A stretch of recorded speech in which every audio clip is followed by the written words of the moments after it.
We were at a wedding in North Louisiana for a nephew, and we started back that evening.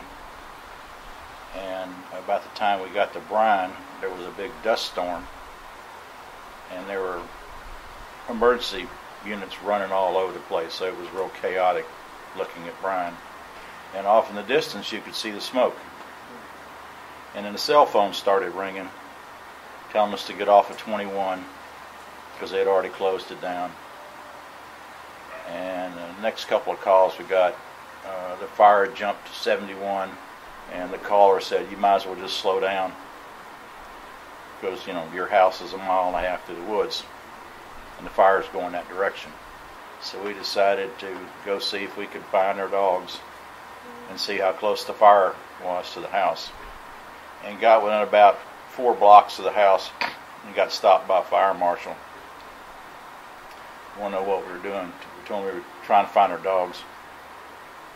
So he pointed down Conopoli and he said, do you live the other side of the creek or this side? Well, I could see the other side of the creek was burning. So I just told him, no, we live closer in. And he said, well, make it quick. So we took off, and of course we crossed the creek, and he saw us do that. As soon as we hit the top of the hill, everything was on fire on both sides of the road. Which is the street we lived on. And I drove past the house, and Jason told me, he said, you passed the house? I said, no, I don't think so. He said, yeah, you did. And I looked back, and what I thought was a little miniature station wagon was what was left of my Durango. It was sitting on the frame. And our house was probably about knee-high at that high, you know, still burning, but knee-high.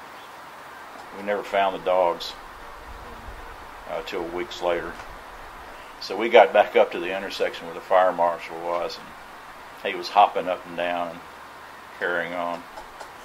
And he said, what do you two idiots think you're doing? I said, well, I told you we were going to check on the house. He said, yeah, but you lied to me. You told me you were this side of the creek. I said, well, you know, what would you do?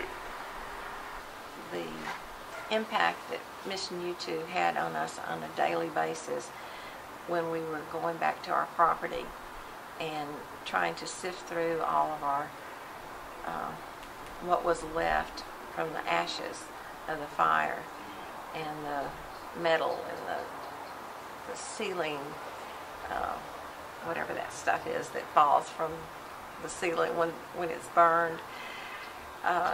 You know, getting a break from that, going up to the tent and just talking with people. I had several people pray with me just so we can make it through the day.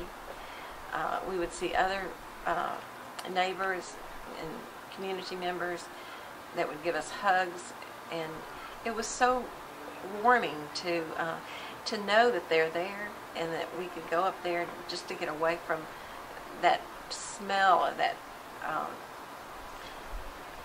fire. I mean, even though the fire was out, the smell and no matter what you touched, there would be dust. You know, I can't tell you the number of times I hurt myself, and thank God they were up there because I could run up there and get some Band-Aids because it's not something I had with me.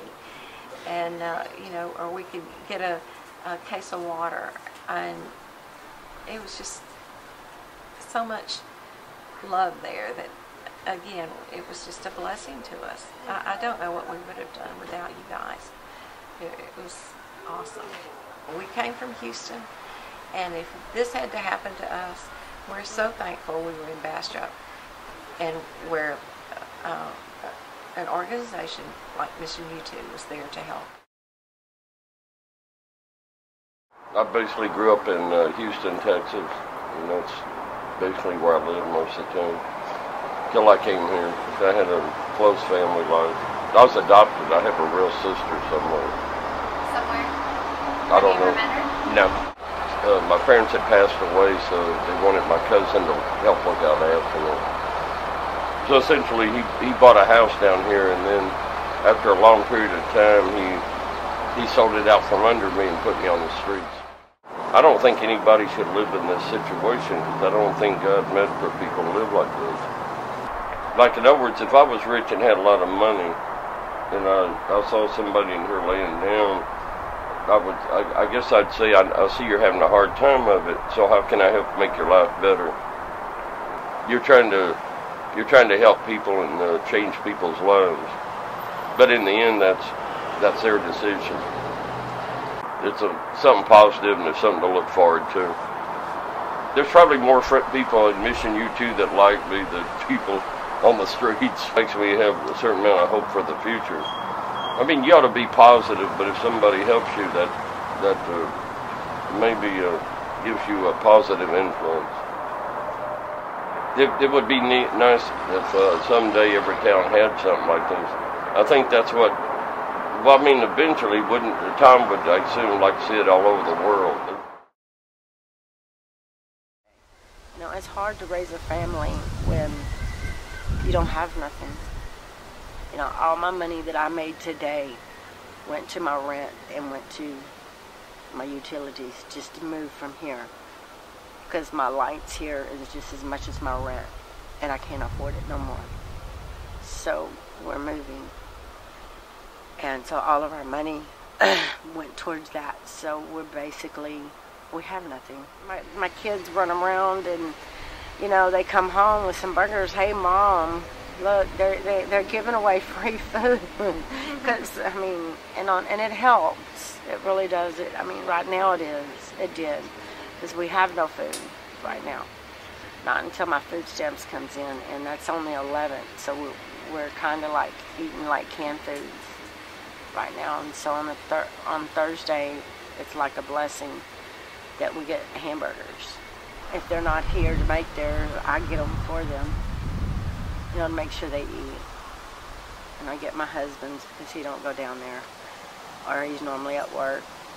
So, you know, it's kind of hard. The reason I don't have food now is because the neighborhood. When my kids' friends are here and I'm cooking supper, I don't feed just mine. I feed them too. If you can help others, always help others before you help yourself. Always. I mean, in the long run, God sees what goes on. God sees what you do for others, and He will award you eventually for that.